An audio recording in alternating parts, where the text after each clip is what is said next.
एक बार फिर से हवाई हमलों से चेतावनी देने वाले सायरन कीव में बजने लगे।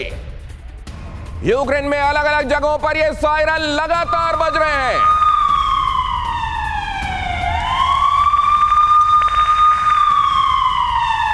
और एक पैटर्न सा नोटिस किया गया है। 15 तारीख को पिछले महीने की आपने देखा, पहले हमला किया गया, उसके बाद 23 तारीख को मिसाइल से हमला किया गया। लगभग 8 से 10 दिन का अंतर।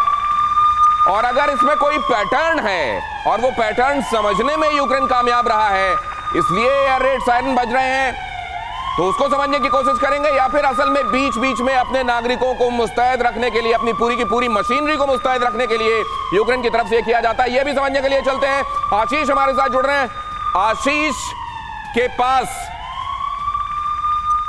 पास जाने से पहले जरा एक बार ये मैप में आपको दिखा दूं, वो कौन सा हिस्सा है जहां पर इस वक्त ये सिर्फ एक छोटे से बेडरूम से मशरूम की खेती करके महीने का 50,000 कमा रही हैं। मशरूम खेती सीखनी है तो फ्रीडम ऐप को अभी डाउनलोड कीजिए। स्ट्राइक का खतरा है और ये एयर रेड सायरन बज रहे हैं। जरा देखिए, ये जो आपको लाइटर हिस्सा दिखाई दे रहा है यूक्रेन का, यहाँ पर आपको ये स्थिति मैं बता रहा हूँ, ये हो रही है जहाँ पर ये एयर रेड सायरन बज रहे हैं।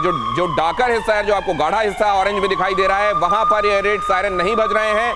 इसके मायने क्या हैं? क्योंकि वहां पर तो लड़ाई ऑलरेडी छिड़ी हुई है, वहां पर एयर रेड सायरन का मतलब नहीं है। वो आप पूर्वी इलाका देख रहे हैं, डोनबास का हिस्सा देख रहे हैं असल में, और इधर आप जो पूरा हिस्सा देख रहे हैं जिसमें आप उत्तरी हिस्सा, दक्षिणी हिस्सा, मध्य का हिस्सा और पश्चिमी हिस्सा यूक्रेन का देख रहे हैं, वो पूरा का पूरा इस बात से सावधान करने के लिए एयर रेड सायरन सुन रहा है कि कभी भी एयर स्ट्राइक हो सकती है। हमारे संवाददाता आशीष वहां मौजूद है कीव में खुद इस वक्त। आशीष, क्यों है ये?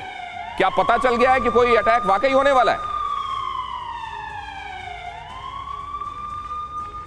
बिल्कुल, और केवल हमें ही नहीं बल्कि यहाँ पर जो सैकड़ों लोग हैं, अभी हमें भी बॉम्ब शेल्टर में तुरंत मूव कर दिया गया। और इन तक मेरे कैमरामैन कपिल आपको दिखाएंगे यहाँ पर किस तरह से लोग बॉम्ब शेल्टर में सायरन बजने के तुरंत ही बाद जैसे ही नोटिफिकेशन आया, यहाँ पर लोग बॉम्ब शेल्टर में आ गए हैं। तस्वीरें देखिए आप, और ये काफ़ी भयावह तस्वीरें हैं, काफ़ी डराने वाली तस्वीरें हैं। वो इसलिए क्योंकि मैं खुद रिपोर्ट करके आया हूँ किस तरह से लोग मारे गए हैं, सिविलियन नागरिक। और जो मैप आप दिखा रहे थे, देखिए इस तरह से हर 18 सेकंड में, ये देखिए मेरे कैमरामैन कपिल आपको दिखाएंगे, हर 18 सेकंड में इस मैप को अपडेट किया जा रहा है अलर्ट देने के बाद, और ये एक बार फिर अपडेट होगा, ये देखिए।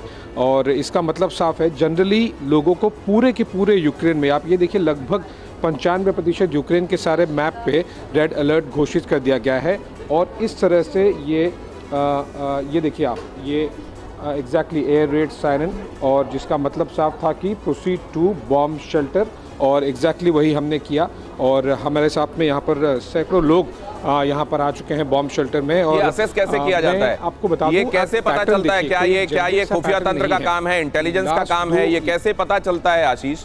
और कई बार क्या एयर रेड सायरन का मतलब हर बार वो बिल्कुल अच्छे से भांप लेते हैं, और वाकई जो ये कैसे तय किया जाता है? क्योंकि कई बार भेड़िया आया वाली स्थिति भी होती होगी।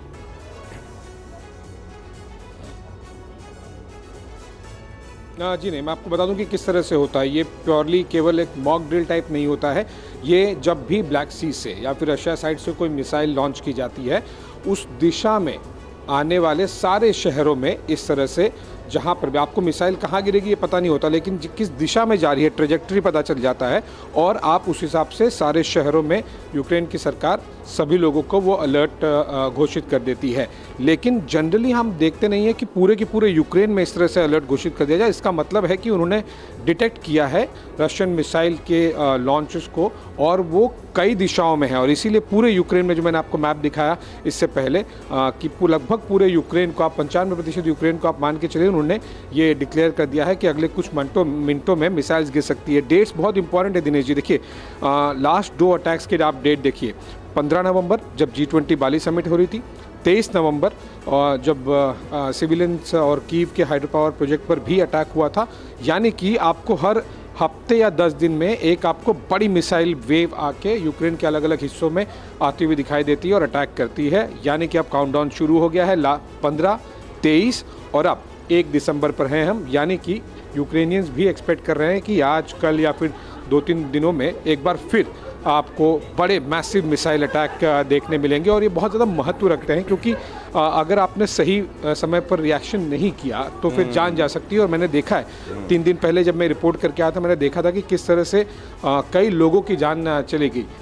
जनरली लोग इस तरह से यूज टू होना शुरू हो गए, 9 महीने से ज़्यादा का समय हो गया उन लोगों के लिए, लेकिन फिर भी जब पूरे यूक्रेन में रेड अलर्ट घोषित कर दिया जाए तब कोई चांस नहीं लेता और सब के सब बॉम्ब शेल्टर में चले आते हैं। आशीष बहुत महत्वपूर्ण जानकारी दे रहे हैं, आपके पास लौटूंगा। अगर पूरे यूक्रेन में ये रेड सायरन बज रहे हैं तो फिर कोई चांस नहीं लेता। ये सिर्फ एक छोटे से बेडरूम से मशरूम की खेती करके महीने का 50,000 कमा रही हैं। मशरूम खेती सीखनी है तो फ्रीडम ऐप को अभी डाउनलोड कीजिए।